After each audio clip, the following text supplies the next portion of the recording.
केवल भक्तिदास। हरे कृष्ण प्रभु। हरे Krishna. Start. Om Namo Bhagavate Vasudevaya. Om Namo Bhagavate Vasudevaya. Om Namo Bhagavate Vasudevaya. Narayanam Namaskritya Naram Chaiva Narottamam Devim Saraswatim Vyasam Tato Jayamudiraye Shrinvatam Swakata Krishna Punyashravana Kirtana Hridayantasto hi abhadrani vidunoti suhृत्सतम् नाष्टप्रायशभद्रेषु नित्यं भागवत सेवया भगवतेरुत्तमश्लोके भक्तिर्भवति नैष्टिकी. Reading from Srimad Bhagavatam, Canto 4, Chapter 19, King Prithu's 100 horse sacrifices, texts 33, 34 and 35. Text 33. नैवात्मने महेन्द्राय दोषम् आहर्तुमर्हसि उभौ अपि हि वज्रन्ते उत्तमश्लोका विग्रहौ. Translation by Srila Prabhupada. Srila Prabhupada ki jai. Lord Brahma continued, let there be good fortune to both of you, for you and King Indra are both part and parcel of the Supreme Personality of Godhead. Therefore, you should not be angry with King Indra, who is non-different from you. Text 34. Masmin Maharaj Kritasma Chintam Nisham Yasmad Vacha Adratatma Yadhyayato Daivahadam Nukartum Manotirishtam Vishate Tamondham. Translation and purport by Srila Prabhupada. Srila Prabhupada ki jai. My dear king, do not be agitated and anxious because your sacrifices have not been properly executed due to providential impediments. Kindly take my words with great respect. We should always remember that if something happens by providential arrangement, we should not be very sorry. The more we try to rectify such reversals, the more we enter into the darkest region of materialistic thought. Purport by Sri Prabhupada. Sometimes the saintly or very religious person also has to meet with reversals in life. Such incidents should be taken as providential.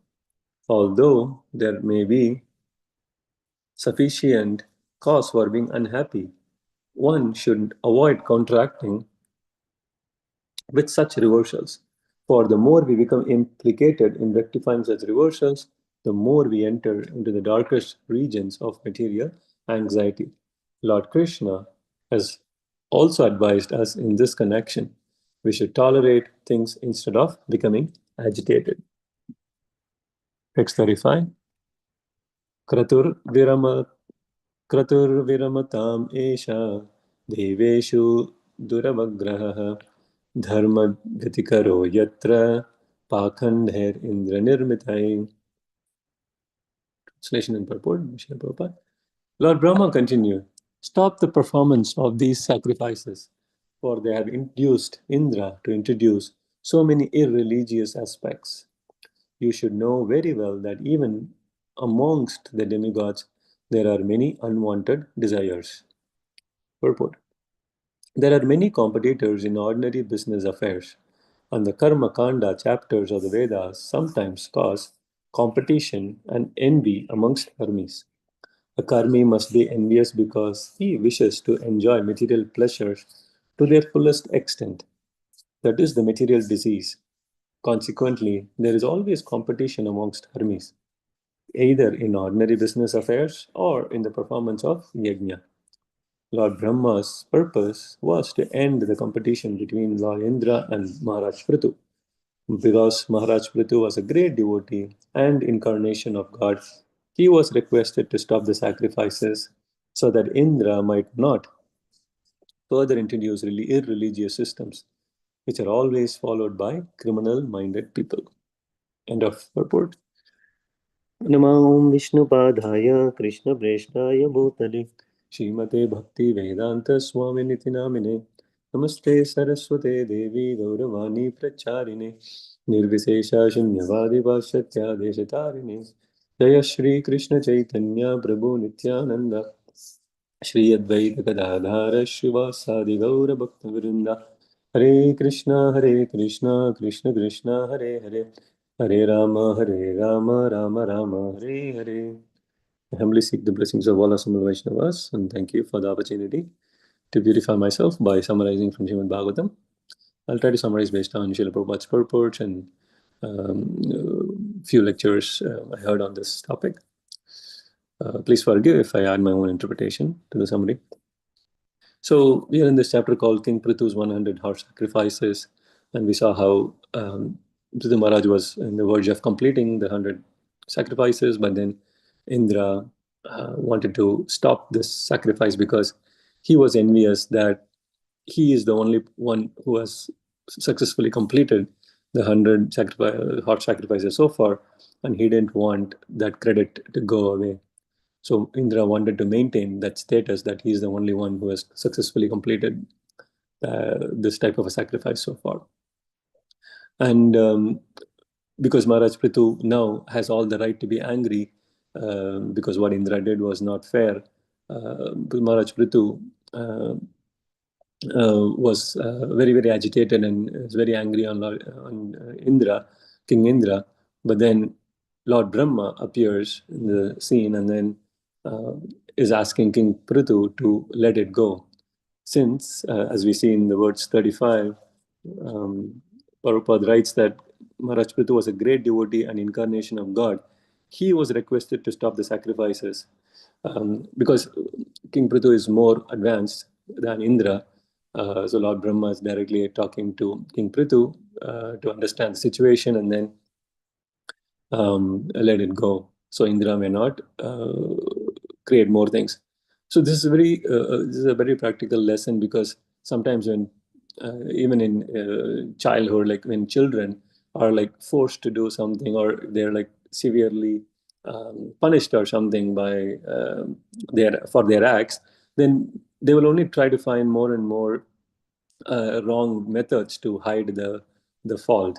I mean, similarly here, we are saying that if Maharaj Prithu is again going after Indra, then Indra is just going to create more false identities, and then he's going to create, he's trying to create negative things so he can escape. So it's not going in the right direction. King Prithu, Brahma's point is that if King Prithu is going after Indra to punish, then Indra is going to create more and more wrong methods, and then people will start following it. So similar to like a child who will try to escape the parents' punishment by kind of covering his mistake by different means, but it's not helping the parent or it's not helping the child. So that's one lesson, and we also see a few other lessons that although Indra is a great soul, he still has one fault, that he is like envious. And yesterday, Gaurkishore Prabhu was explaining how this envy is such a bad thing in this material world. I mean, it doesn't even exist in the spiritual world. In fact, the opposite exists in the spiritual world, which is to help people than being envious. For example, if King Prithu is finishing like his sacrifices and he's almost finishing in his 100th sacrifice, and then at that time, Indra, rather than saying or rather than stealing the horse, if he came and said, "Oh, I completed 100, why don't you do more than that to please the Supreme Lord?" So that would be the opposite of what Indra could have done. But rather, Indra, again, being a demigod, also, as on Prabhupada says that, and in the verse it says that you should know very well that even amongst the demigods there are many unwanted desires. So the message here is that it is very hard in this material world to not have unwanted desires. So that's the whole design of this material world. And the fault finding, false ego is a big problem here. And it all arises from, again, the basics of Bhagavad Gita, which is the false identity with one's own body. Although we hear so many times that we are different from the body, but it's a huge step to understand that we are different. We have gone through many, many lives, and we have not understood, but fortunately, at least now in this life, we are getting this knowledge that we are different, and we are hearing about it again and again. And that's why hearing is such a powerful panacea. In other words, it's such a powerful solution to get out of this ignorance. And in fact, one of the devotees I was hearing lecture from, he was saying that it's like a fire situation. So, for example, if the building is on fire and you're stuck in the second floor, and the firemen come down and then they are with the hoses, and they want to rescue you, they cannot come up, and they are giving you some instructions on how to escape. And how attentively would the people who are stuck will hear those firemen, and they will really attentively hear, right, the instructions. So similarly, when we hear, we also have to be very, very attentive, as if it's like a life and death situation. Because when we hear properly, then we are definitely relieved from this cycle of birth and death. So we should very, very attentively hear and give respect to the Shastra we are hearing from. So another thing we also have to understand is that we are trying to serve Krishna, not Maya. That's the whole purpose in this material world, to please Krishna.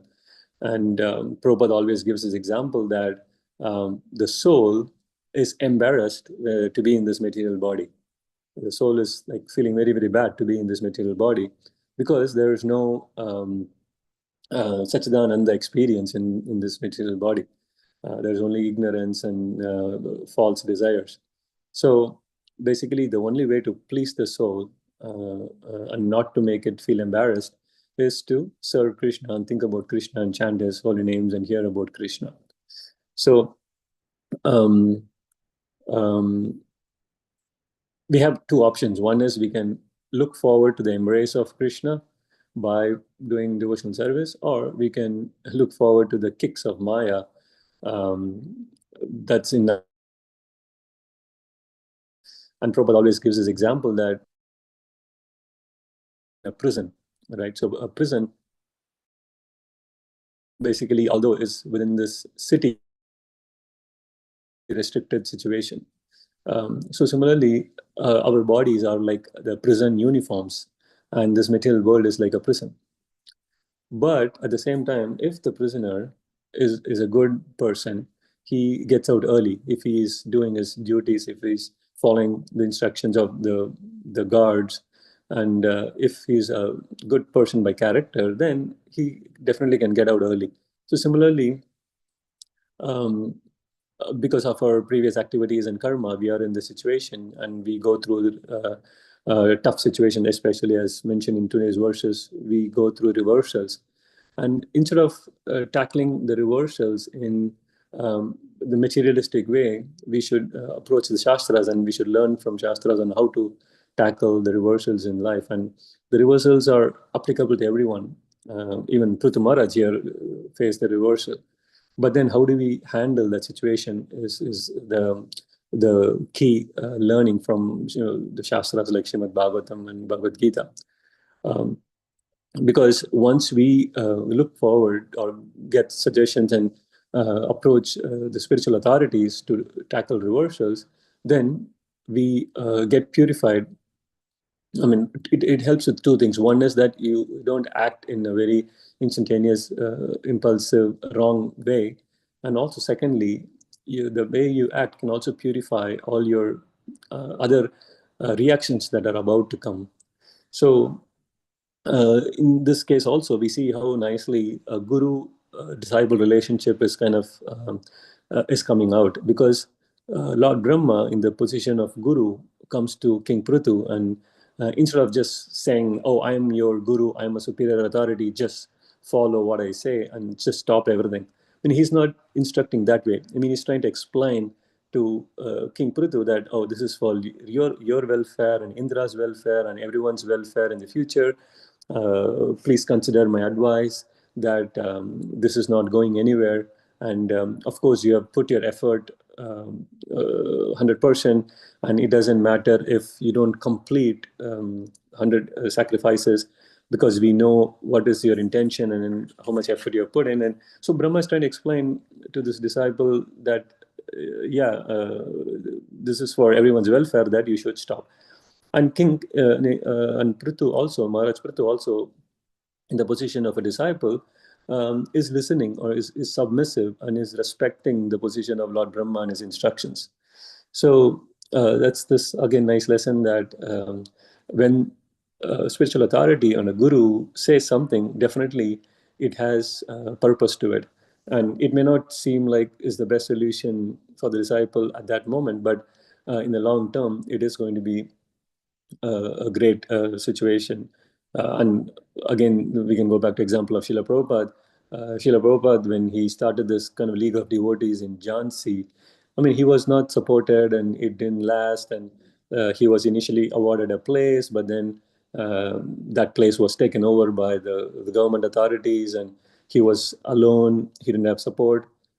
And he was like was facing a big reversal at that point, that he's not able to meet his Guru Maharaj's instructions. But then, in a little introspection, then Prabhupada understood that India was not the place to start his preaching, and especially his Guru Maharaj had advised that you go to the West and preach. And then Srila Prabhupada remembered going to West, and then he did his best to come to the West, and he did come, and then the movement flourished. So Prabhupada did not give up after the initial reversal, but took that as an opportunity to introspect and to do what he was originally instructed to do. And then when he did that, I mean, it flourished. When the movement became so popular, and even after like almost 50 years of Prabhupada starting the movement, I mean, millions of books are being sold, and so many devotees are present all over the world. So again, that goes back to what is mentioned in verse 34, that Brahma says, "My dear king, do not be agitated and anxious because your sacrifices have not been properly executed due to providential impediments. Kindly take my words with great respect. We should always remember that if something happens by providential arrangement, we should not be very sorry. The more we try to rectify such reversals, the more we enter into the darkest region of materialistic thought." Again, here, the statement that the more we try to rectify such reversals, like from a materialistic way, then the more we enter into the darkest region of materialistic thought. So again, the fundamental message from the section is that there should be a very nice guru-disciple relationship. The guru does says everything based on scriptures and shastras for the benefit of the disciple, and it may seem like it's not helping the disciple in the short term, but that's the best thing for him in the long term. If he listen to the instructions of the guru and shastras, then definitely we are getting only closer to Krishna, not far. And also, as always we hear, most intelligent persons are the ones who learn by just hearing from the Shastras. And then the next level of intelligent persons are the ones who does something that is not recommended and then learns their mistake from it. And then the lowest of intelligent people are the ones that do it, learn something, but then do it again and learn something. And learning meaning they don't learn really, but they do it and then experience it, do it, experience it. They just go on that cycle. But again, we are so fortunate that we have this shastric knowledge, and then we have this very nice bona fide parampara that we are receiving instructions from, and we have to hear and learn by hearing alone. We don't have to do things and learn. We have the knowledge that we can just by hearing can learn so many things. And as we know, Srila Prabhupada was always called as one of Bhaktisiddhanta Saraswati Thakur's best disciples because he is able to hear nicely. Bhaktisiddhanta Prabhupada said that, oh, this boy hears nicely. And that was his main qualification for receiving any initiation from his guru, like Srila Prabhupada. So again, we have to hear attentively, like in a fire or life and death situation, and then try to associate with devotees and always stay in touch with scripture such as Srimad Bhagavatam and Bhagavad Gita, because every day when we hear, there is purification happening, although we may not immediately see the improvement, but definitely there is cleaning and purification happening, and we have to trust that this process works as long as we put faith into it. And of course, by chanting the holy names every day with the parallel process of hearing, that's the two things we can do at minimum to definitely end the cycle of birth and death, and then make Krishna smile so we can go back to him in this very lifetime. With that, I'd like